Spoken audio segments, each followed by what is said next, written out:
మరి అద్దె మైకులు ఉద్దెర మాటలు, ఈ ఆర్టికల్ దొమ్మాట వెంకటేశన్న ఫ్రీలాన్స్ జర్నలిస్టు ఆయన రాసింది. ఏం రాసిండు ఏంటి ఒక్కసారి చదుదాం. గడిచిన ఎన్నికల్లో ఓటమి పాలైన భారత రాష్ట్ర సమితి తన ఓటమికి ప్రధాన కారణాలను వెతుక్కోవడంలో ఇప్పటికీ విఫలమవుతోంది. అధికారం ఉన్నప్పుడు అవలంబించిన తప్పుడు ఎత్తుగడలనే ఇప్పటికీ ఆచరించడం ఆ పార్టీకి సంబంధించినంత వరకు భావదారిద్ర్యమే. మరి రాజకీయాలను తారుమారు చేయడం ద్వారా తాను బలపడవచ్చు అన్న పాత వ్యూహాలనే కేసీఆర్ ఇంకా నమ్ముకోవడం దురదృష్టకరం. మరి ఆర్కుట్ కాలం నాటి ఎత్తుగడలను ఇన్స్టాగ్రామ్ కాలంలో ఉపయోగించడం ఆయనకు వరుస అపజయాలను తెచ్చిపెడుతుంది. ఎన్నికలంటేనే ఒక యుద్ధంలా తీసుకునే కేసీఆర్కు మొన్నటి ఎమ్మెల్సీ ఎన్నికల్లో కనీసం పోటీ చేసే పరిస్థితి లేదంటే భారత రాష్ట్ర సమితి పతార తెలంగాణ ప్రజల్లో ఏ మేరకు పడిపోయిందో అంచనా వేసుకోగలగాలి. ఘోర ఓటమి కంటే ఫలాయన చిత్తగించడమే ఉత్తమమైన మార్గమని గ్రహించాడు. రాష్ట్రంలో కాంగ్రెస్ ప్రభుత్వం ఏర్పాటు అయిన నాటి నుంచి కుయుక్తులకు ప్రాధాన్యమిస్తున్నారు తప్ప ప్రజల్లోకి వెళ్ళడం లేదు. సరికదా ఓడించిన ప్రజలనే నిందించడం ఇప్పటికీ మానుకోలేదు. ఇది పరిస్థితి. ఇక చూడండి, అది పూర్తి సమాచారాన్ని చదువుదాం. భారతదేశంలోనే బాధ్యత లేని ప్రతిపక్షంగా భారత రాష్ట్ర సమితి రికార్డు సృష్టించింది. అనేక మౌలికమైన అంశాలను చట్టసభల్లో వినిపించడం ద్వారా ప్రజలకు ఎంతో మేలు చేయాల్సినటువంటి ప్రధాన ప్రతిపక్షం ఇలా బాధ్యతారాహిత్యంగా వ్యవహరించడం చూస్తే అహం తగ్గలేదని తెలుస్తున్నది. ఈ ఘనత దేశ రాజకీయాల్లో భారత రాష్ట్ర సమితికి మాత్రమే దక్కుతున్నది. సోషల్ మీడియా ద్వారా ముఖ్యమంత్రి రేవంత్ రెడ్డిపై తప్పుడు ప్రచారాలు, ట్రోలింగులు చేయిస్తూ బాధ్యతారాహిత్యంగా వ్యవహరిస్తున్నారు. ప్రజలను కులాలుగా, మతాలుగా, వివిధ వర్గాలుగా విభజించి పాలించడం అనేది తెలంగాణ దొరల సంస్కృతిలో అంతర్భాగం.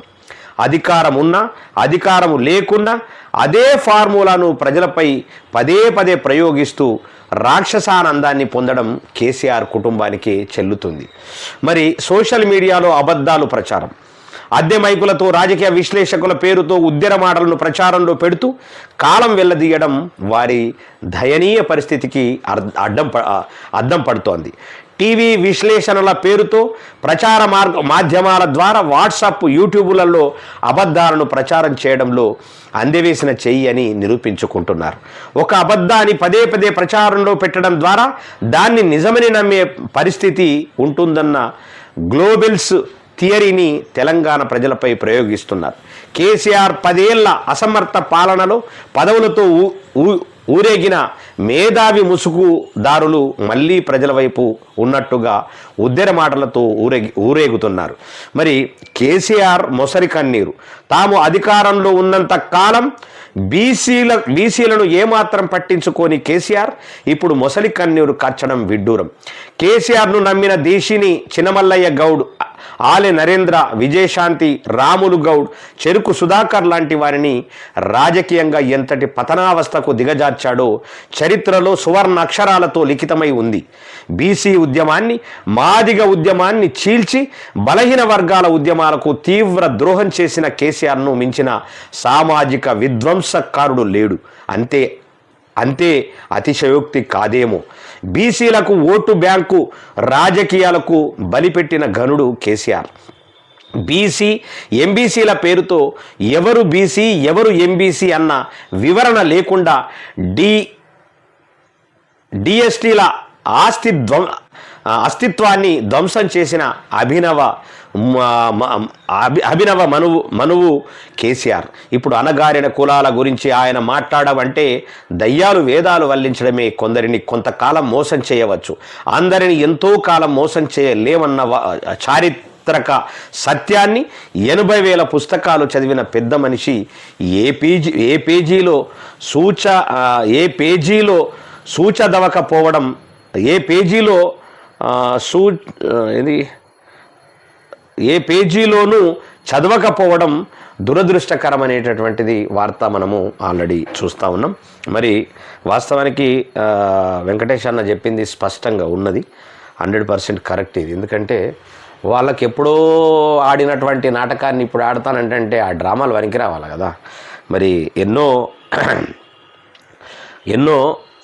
వృత్తి నాటకాలు అంటే మనకు ఈ తెలంగాణ రాష్ట్రంలో ఉన్నటువంటి వృత్తి నాటకాలు ఇప్పుడు అవి షో చేస్తే ఎవరన్నా చూసేటటువంటి వాళ్ళు ఉన్నారా? లేరు కదా. మరి అలాంటి పరిస్థితులలో ఉన్నటువంటి మాజీ ముఖ్యమంత్రి వర్యులు కేసీఆర్ గారు మరి ఆ పంతాను మార్చుకోకపోతే మరి పంచభూతాలు విధి ఎటువైపు తీసుకుపోతుందో తెలియదు, మరి ఎక్కడ ముంచుతుందో కూడా తెలియదు అనేటటువంటి కోణంలో మరి దొమ్మట వెంకటేష్ అన్న చాలా అద్భుతంగా రాశాడు నిజంగా. ఎందుకంటే నిన్న మనం ఆల్రెడీ కొన్ని విషయాలు మాట్లాడుకున్నాం, ఇలా స్పష్టంగా చెప్పిండు. ఎందుకంటే వాళ్ళకి అహంకారం తగ్గట్లేదు, తర్వాత చుట్టుపక్కల ఉన్న వాళ్ళ మాటలు వింటా ఉన్నారు, వాళ్ళు ఒక పెద్ద దరిద్రుడు. తర్వాత ఇక మళ్ళా దురమ అయ్యా అని చెప్పేసి ఆయన కేటీఆర్ చెప్తా ఉన్నాడు, నిన్న చెప్పాడు. ఇవన్నీ కూడా మైనస్ జోన్లకు పోతా ఉన్నాయి. ఎందుకంటే ఎప్పుడు కానీ ప్రజల పక్షాన ఇంకా ప్రజలు ఉద్దనంగా కూడా కొట్లాడాలి, వాస్తవానికి ప్రజల పక్షాన కొట్లాడాలి, అప్పుడు శబాష్ అంటారు. వాళ్ళు కొట్లాడమని చెప్పేసి అంటే నేనెందుకు కొట్లాడతా, ఆల్రెడీ కత్తి వాళ్ళకి ఇచ్చేసి నన్ను కొట్లాడమంటారు ఏంది అనేటటువంటి దరిద్రమైన మాటలు మాట్లాడుతూ ఉన్నాడు. అవన్నీ కూడా మైనస్ జోన్లకు పోయేటటువంటి అవకాశం ఉన్నది. కాబట్టి ఎన్నో రకాలుగా అవి చెప్పుకుంటూ పోతే మనకు ఆంధ్రజ్యోతిలో వచ్చినటువంటి కానీ ఇంకా ఇతరతర పేపర్లు వచ్చినటువంటి కూడా చదవలేని పరిస్థితి. అలాంటి పరిస్థితులలో ఇవాళ ఎంతగానో చదువుతాం మస్తు. అసలు సోషల్ మీడియా ఉట్టిగా అగ్రానంగా ఓడగొట్టేసింది కేసీఆర్ను. దాన్ని కూడా ఇప్పుడు మరి వాళ్ళు పెట్టినటువంటి సోషల్ మీడియా ఉన్నది, మరి అదేం చేసి ప్రజలు మనం ఏం భాష మాట్లాడుతున్నాం, ఏ విధానం అవలంబిస్తున్నాం, ప్రజల కోసం ఏం చెప్తున్నాం, ఏం చేస్తున్నాం అనేటటువంటిది కూడా గమనిస్తూ ఉంటారు. కాబట్టి ఏదేమైనప్పటికీ ఆ విధానాన్ని మార్చుకోవాలని కూడా నేను కూడా కోరుకుంటా ఉన్నా. మరి